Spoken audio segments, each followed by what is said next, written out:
के रिलेटेड कौन से क्वेश्चन पूछे जाते हैं और इन क्वेश्चंस का आपने किस तरह अच्छे से जवाब देना है। तो चलें इस वीडियो को शुरू करते हैं। तो सबसे पहले जानते हैं कि फायर क्या होता है। तो जो फायर की डेफिनेशन है कि फायर एक केमिकल रिएक्शन होता है, फ्यूल का, ऑक्सीजन का और हीट का केमिकल रिएक्शन जो होता है उससे जो हीट और लाइट प्रोड्यूस होती है उसे फायर कहते हैं। फिर आता है कि फायर के एलिमेंट्स क्या होते हैं। तो जो एलिमेंट्स में आता है फ्यूल, फिर है ऑक्सीजन, फिर आता है हीट। हम एक मिसाल की मदद से समझते हैं। फर्ज करें एक कमरे में फ्यूल, ऑक्सीजन और हीट को रख दिया जाए तो आग नहीं लगेगी क्योंकि ये एलिमेंट्स अलग अलग हैं। तो जब तक ये तीनों एलिमेंट्स इकट्ठे नहीं होंगे आपस में, इनमें आग नहीं लगेगी। और जब तक इनमें एक केमिकल रिएक्शन नहीं होगा, जैसा कि हमने डेफिनेशंस में भी पढ़ा था, तो इनमें आग नहीं लगेगी। तो जो चौथा पॉइंट या एलिमेंट्स ऐड हो जाएगा वो है चेन रिएक्शन का, यानी कि एलिमेंट्स ऑफ फायर के 4 फैक्टर हैं, फ्यूल, ऑक्सीजन, हीट और चेन रिएक्शन। फिर जानते हैं कि फायर ट्रायंगल क्या होती है। जैसा कि हमने फायर के एलिमेंट्स में जाना कि फ्यूल, ऑक्सीजन और हीट को अगर कंबाइन कर दिया जाए तो ये एक चेन रिएक्शन बनता है। तो वो जो चेन रिएक्शन होता है उसी को फायर ट्रायंगल कहते हैं। मतलब कि फायर के जो मेन एलिमेंट्स हैं फ्यूल, हीट और ऑक्सीजन, अगर उनको मिला दिया जाए तो फायर ट्रायंगल बनती है। यहाँ पर एक बात को जहन में रखना है कि फायर ट्रायंगल को आप फायर टेट्राहेड्रॉन भी कहते हैं, यानी कि जब से चौथा factor chain reaction fire element में ऐड हुआ है तब से इसका नाम फायर टेट्राहेड्रॉन हो गया है। फिर आपसे क्वेश्चन पूछा जा सकता है कि what are the classes of fire. तो आपने इसका जवाब देना है कि इंटरनेशनल स्टैंडर्ड के मुताबिक फायर की 6 क्लासेस होती हैं। इसमें आता है class A fire, class B fire, class C fire, class D fire, class E fire और क्लास एफ फायर। तो फायर को क्लासिफाइड किया गया है उस फायर में इस्तेमाल होने वाले फ्यूल की वजह से, यानी हर क्लास की फायर में मुख्तलिफ फ्यूल इस्तेमाल होता है। जैसा कि क्लास ए फायर में कंबस्टिबल मटेरियल आता है, यानी कि सॉलिड मटेरियल जैसा कि वुड या लकड़ी, पेपर, रबर वगैरह। और क्लास बी फायर में आता है फ्लेमेबल लिक्विड, यानी कि ऐसा लिक्विड जिसको आग लगती है, जैसे कि पेट्रोल, पेंट वगैरह। और क्लास सी फायर में वो गैसेस आती हैं जिनको आग लग सकती हो, जैसा कि हाइड्रोजन, मीथेन वगैरह, जिनको आग लग सकती है। क्लास डी फायर में आता है वो मेटल्स जिनको आग लग सकती है, जैसा कि मैग्नीशियम, एल्युमिनियम वगैरह। और क्लास ई फायर में आता है इलेक्ट्रिकल फायर्स, मतलब कि अगर इलेक्ट्रिकल इक्विपमेंट जो लाइव कंडीशंस में है अगर उसमें आग लगती है तो उसे इलेक्ट्रिकल फायर कहते हैं। जैसा कि कंप्यूटर या जनरेटर वगैरह पावर सप्लाई से चलते हैं, अगर उसे पावर लाइन में अगर कोई लीकेज होता है और उससे लीकेज की तो उसकी वजह से जो फायर लगती है उसे इलेक्ट्रिकल फायर कहते हैं। इसमें एक बात जहन में रखें कि अगर इस टाइप की फायर में अगर हम पावर सप्लाई को बंद कर देते हैं तो उस फायर की टाइप बदल जाएगी। मसलन कि अगर कंप्यूटर में आग लगती है और हम कंप्यूटर की पावर केबल निकाल दें तो और बाद में अगर उससे आग लगे तो वो क्लास ई फायर नहीं होगी। फिर आता है क्लास एफ फायर, जिसमें आता है कि कुकिंग फायर, मसलन अगर किचन में अगर कुकिंग के दौरान ऑयल या फैट को आग लगती है तो उसे क्लास एफ फायर कहेंगे। फिर हमारे पास क्वेश्चन है कि जो फायर एक्सटिंग्विशर है उसकी कितनी टाइप्स होती हैं। तो फायर एक्सटिंग्विशर की 5 मेन टाइप्स होती हैं, जिसमें आता है water type extinguisher, foam fire extinguisher, फिर आता है ड्राई केमिकल एक्सटिंग्विशर, फिर आता है कार्बन डाइऑक्साइड यानी CO2, फिर आता है वेट केमिकल फायर एक्सटिंग्विशर। तो ये फायर एक्सटिंग्विशर हैं वो भी मुख्तलिफ फॉर्म में होते हैं। जैसे कि वाटर टाइप फायर एक्सटिंग्विशर में 2 किस्म के एक्सटिंग्विशर होते हैं, वाटर मिस्ट और वाटर स्प्रे, लेकिन ये दोनों ही वाटर टाइप एक्सटिंग्विशर के में ही आते हैं। उसके बाद हमसे सवाल पूछा जा सकता है कि what is water type extinguisher, यानी कि आप वाटर टाइप एक्सटिंग्विशर के बारे में क्या जानते हो।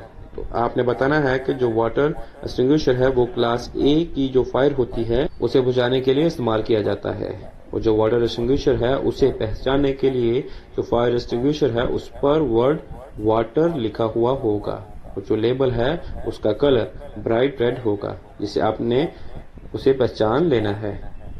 तो जो वाटर टाइप एक्सटिंग्विशर है वो खास तौर पर ऑर्गेनिक मटेरियल जैसा कि पेपर, वुड वगैरह में इस्तेमाल किया जाता है। और वाटर टाइप एक्सटिंग्विशर का आपने कहाँ इस्तेमाल नहीं करना है। फर्ज करें अगर किसी लाइव इलेक्ट्रिकल इक्विपमेंट में आग लगी हुई है तो आपने वहां पर वाटर टाइप एक्सटिंग्विशर का इस्तेमाल नहीं करना है।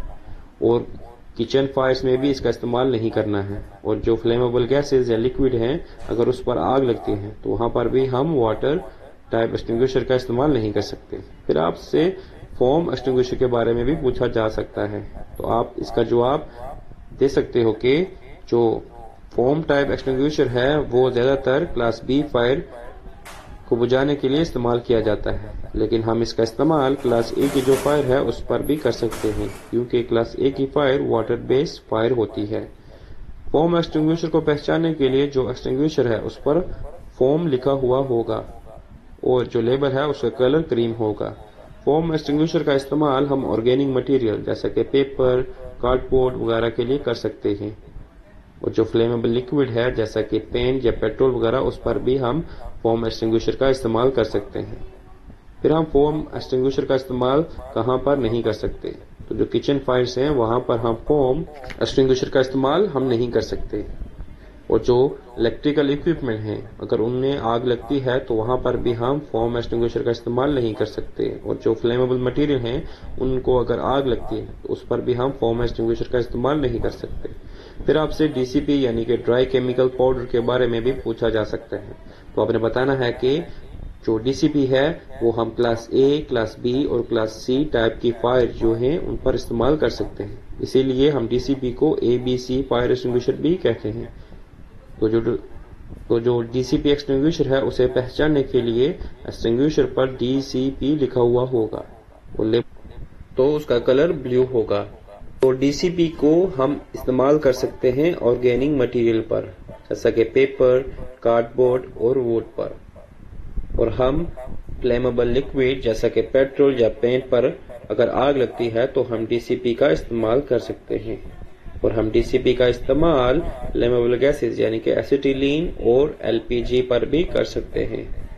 और हमें कहां पर डीसीपी का इस्तेमाल नहीं करना है, तो वो फायर जिसमें कुकिंग ऑयल की वजह से आग लगे उस पर हम डीसीपी का इस्तेमाल नहीं कर सकते। और वो इलेक्ट्रिकल इक्विपमेंट जो कि 1000 वोल्ट से ऊपर के हैं अगर उन पर आग लगती है तो वहां पर भी हम डीसीपी फायर एक्सटिंग्विशर का इस्तेमाल नहीं कर सकते हैं। फिर आता है कि कार्बन डाइऑक्साइड एक्सटिंग्विशर, तो आपने बताना है कि जो CO2 यानी कि कार्बन डाइऑक्साइड एक्सटिंग्विशर है वो दो तरह की फायर के लिए खास तौर पर इस्तेमाल किया जाता है। क्लास बी और इलेक्ट्रिकल फायर को बुझाने के लिए इस्तेमाल किया जाता है। तो CO2 फायर एक्सटिंग्विशर को पहचानने के लिए जो एक्सटिंग्विशर है उस पर CO2 लिखा हुआ होगा और जो लेबल है उसका कलर ब्लैक होगा। और हमने CO2 का इस्तेमाल कहां पर करना है, चलें देखते हैं। तो जो शॉर्ट सर्किट या इलेक्ट्रिकल इक्विपमेंट को आग लगती है तो हम CO2 का इस्तेमाल कर सकते हैं। और जो फ्लेमेबल लिक्विड हैं जैसा कि पेट्रोल या पेंट अगर उन्हें आग लगती है तो हम CO2 एक्सटिंग्विशर की मदद से उस आग को बुझा सकते हैं। फिर देखते हैं कि हम कहां पर CO2 एक्सटिंग्विशर का इस्तेमाल नहीं कर सकते। तो जो फ्लेमेबल गैसेस हैं अगर उनको आग लगती है तो हम CO2 एक्सटिंग्विशर का इस्तेमाल नहीं कर सकते। और कुकिंग ऑयल या फैट से लगने वाली आग पर भी CO2 का इस्तेमाल नहीं कर सकते। और हम CO2 एक्सटिंग्विशर का इस्तेमाल कन्फाइंड स्पेस में भी बिल्कुल नहीं कर सकते। फिर आपसे इंटरव्यू में वेट केमिकल एक्सटिंग्विशर के बारे में भी पूछा जा सकता है, तो आपने इसका जवाब देना है कि जो वेट केमिकल है उसे डिजाइन किया गया है क्लास F की फायर जिसमें कुकिंग ऑयल और फैट इन्वॉल्व है उसे बुझाने के लिए। तो वेट केमिकल को पहचानने के लिए एक्सटिंग्विशर पर वेट केमिकल लिखा हुआ होगा और इसका लेबल का कलर येलो होगा। वेट केमिकल का इस्तेमाल हम कुकिंग ऑयल और फैट से लगने वाली आग को बुझाने के लिए इस्तेमाल कर सकते हैं। और वेट केमिकल एक्सटिंग्विशर का इस्तेमाल हम फ्लेमेबल लिक्विड से जो आग लगती है उस पर नहीं कर सकते। और इसका इस्तेमाल हम इलेक्ट्रिकल फायर और साथ में जो फ्लेमेबल मटेरियल है उस पर भी नहीं कर सकते। फिर जो क्वेश्चन है वो है कि फायर एक्सटिंग्विशर में पास रूल क्या होता है, तो आपने इसका जवाब देना है कि पास यानी P से पुल, जो पिन है सबसे पहले आपने उस पिन को निकालना है। पिन एक किस्म का लॉक होता है, जैसे भी आप निकालते हो तो जो फायर एक्सटिंग्विशर है वो यूज करने के लिए रेडी हो जाता है। फिर ए से एम, यानी कि जो फायर एक्सटिंग्विशर की नोजल है उसे आपने फायर की जो बेस है उस पर एम यानी निशाना लगाना है। फिर एस से स्क्वीज, जो फायर एक्सटिंग्विशर का हैंडल है उसे आपने अच्छे से स्क्वीज करना है। इससे ये होगा कि जो फायर एक्सटिंग्विशिंग एजेंट है वो नोजल से बाहर निकलेगा। और फिर एस से स्वीप, यानी कि आपने फायर एक्सटिंग्विशर की जो नोजल है उसको फायर के साइड टू साइड स्वीप करना है ताकि जो फायर है वो मुकम्मल तौर पर एक्सटिंग्विश हो जाए। फिर आपसे पूछा जा सकता है कि फायर एक्सटिंग्विशर मेथड क्या होते हैं, तो आपने इसका जवाब इस तरीके से देना है कि जो सबसे पहला मेथड है वो है कूलिंग मेथड। इसमें हम क्या करते हैं कि जो फायर का सीन होता है उससे हीट को रिमूव करते हैं और हम इसे कूलिंग मेथड कहेंगे। और हम हीट को रिमूव करने के लिए वाटर या फोम एक्सटिंग्विशर का इस्तेमाल करते हैं।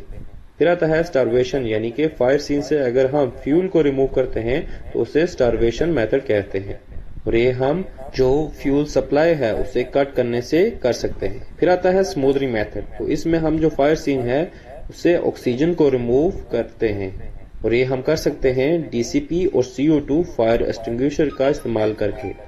फिर आता है चेन ब्रेकिंग, यानी कि जो फायर की चेन है उसे तोड़ना है और ये हम कर सकते हैं डीसीपी एक्सटिंग्विशर या फायर ब्लैंकेट की मदद से। इस चेन रिएक्शन में क्या होता है कि किसी एजेंट को अप्लाई किया जाता है उस चेन रिएक्शन के ऊपर ताकि वो जो जलने वाला मटेरियल है उसमें ब्रेक डाउन किया जा सके और ये जो ब्रेक डाउन है वो हीट या ऑक्सीडेशन के जरिए से होता है। और ये जो चारों मेथड हैं अगर उनमें से हमने किसी एक को भी इंटरफेस कर दिया, यानी अगर किसी एक एलिमेंट को भी रिमूव कर दिया तो फायर को बढ़ने से रोक सकते हैं।